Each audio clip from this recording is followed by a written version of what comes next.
Di TG Finansial kali ini kita akan membahas tentang PT Perdana Bangun Pusaka atau saham KONI. Kita lihat di sini ada presiden direkturnya yaitu Sugianto Kolim, kemudian ada direktur yaitu Buntaram Gondomartono. Alamat kantor mereka ada di Gedung Konica lantai 6 Jalan Gunung Sahari, tepatnya di Jakarta Pusatnya. Itu nomor 78. Untuk laporan keuangan sendiri, nilainya itu dia satuan penuh dan bentuk itu dia rupiah.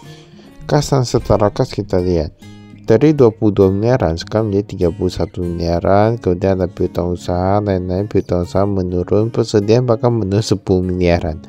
Nah, dari persediaan yang turun kita sudah bisa tebak ya kira-kira hasilnya gimana. Total asetnya dia menurun juga 5 dari 187 menjadi 174 miliaran. Untuk hutangnya sendiri, dia mengalami penurunan ya, kurang lebih 14 miliaran ya. Ekuitasnya dia meningkat. Nah, ini cukup bagus. Dimana hutangnya menurun, ekuitasnya itu meningkat. Pendapatannya dari 47 miliaran menjadi 52 miliaran. Artinya ada peningkatan, tapi bahan pokoknya dia meningkat, kemudian bahan penjualan meningkat cukup drastis, luar biasa ini ya. Beban umumnya meningkat juga. Nah, ketika penjualannya meningkat sedikit saja tapi beban yang meningkat sangat banyak, kita sudah bisa tebak hasilnya gimana. Laba tahun berjalannya anjlok dari 1,5 miliaran, sekarang hanya tersisa 400 jutaan saja. Nah, sudah bisa ditebak ya. Dan kita lihat apa lagi yang bisa kita temukan dalam laporan keuangan kali ini. Pembayaran kas kepada pemasok, nah bahkan dari 273 miliaran sekarang hanya tersisa 53 miliaran. Jadi semua itu perlu dilihat. Kita bilang labanya dari ratusan juta dikurangi dengan persediaannya berkurang 10 miliaran ya kalau tidak salah tadi. Nah itu sudah berapa itu? Dewan Komisaris, nah ini gak ada mengalami perubahan ya. Ini ada Lukman Koli, ada Sugianto Kali dan lain-lain.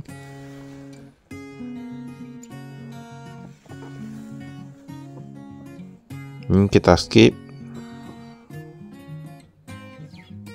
Memang sudah beberapa kali perusahaan yang kita lihat ini banyak yang mengalami penurunan penurunan laba. Di sini kita lihat kas dan setara kasnya. Kasnya itu dari 2,5 miliaran sekarang menjadi 4,4 miliaran yang di Bank CMB. Ini semua rupiah ya. Kalau total yang rupiah dari 3,6 menjadi 7,1 miliaran. Tetapi yang US dollar dia agak berkurang sedikit ya, berkurang paling ratusan juta saja. Bahkan puluhan juta sih, berkurangnya puluhan juta. Ini mereka paling banyak tahu di Bank CMB. Kas dan setara kas yuan Cina kemarin ada, sekarang nggak ada. Deposito jangka pendek, untuk yang deposito mereka mengalami peningkatan, di mana peningkatannya itu ada sekitar 800-an jutaan ya, sekitar 800-an jutaan. Kemudian piutang usahanya pengisian kerugian penurunan nilai sebesar 1,4 miliaran ngakak nih ya. Pihak ketiga ini piutangnya udah berkurang, kemudian dia masih ada pengisian kerugian penurunan nilai sebesar 1,4 miliaran. Dan kalau kita lihat dari sini, memang yang mengalami penurunan nilai katanya ini 1,4 miliaran, tapi ada yang lebih dari 360 hari. Nah, udah antara udah 1 tahun atau apa dia belum bayar. Nah itu dia kosong ya, tapi yang 91 sampai 360 hari sekitar 6 miliaran.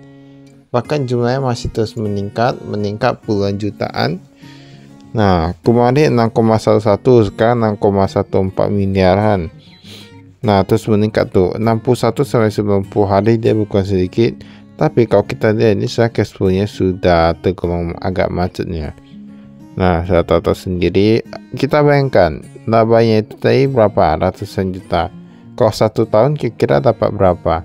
Lalu ini yang piutang yang belum dibayar itu udah berapa? Nah itu 6 miliaran itu berarti jumlahnya tergolong besar untuk perusahaan ini juga. Aset tetap, nah ini bisa dari sini.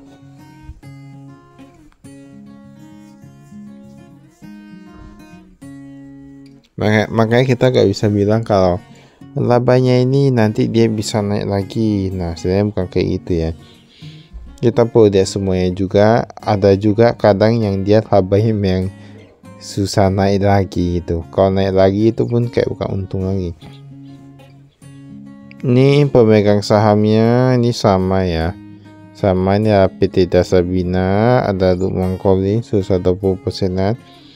Numan Roswita, Sugianto Koli, Susanto Koli. Jadi kalau kita lihat di sini, ini kayaknya perusahaan ini memang perusahaan apa ya? Perusahaan keluarga. Bisa lihat dari nama belakangnya Kolim semua. Nah, ini kita lihat dulu yang pendapatannya. Penjualan barang dagangan, produk fotografi dari 29 miliar sekarang menjadi 25 miliar. Dia berkurang mesin cetak dan suku cadang. Nah, berarti dia yang meningkat itu cuma penjualan mesin cetak dan suku cadang serta hard disk drive.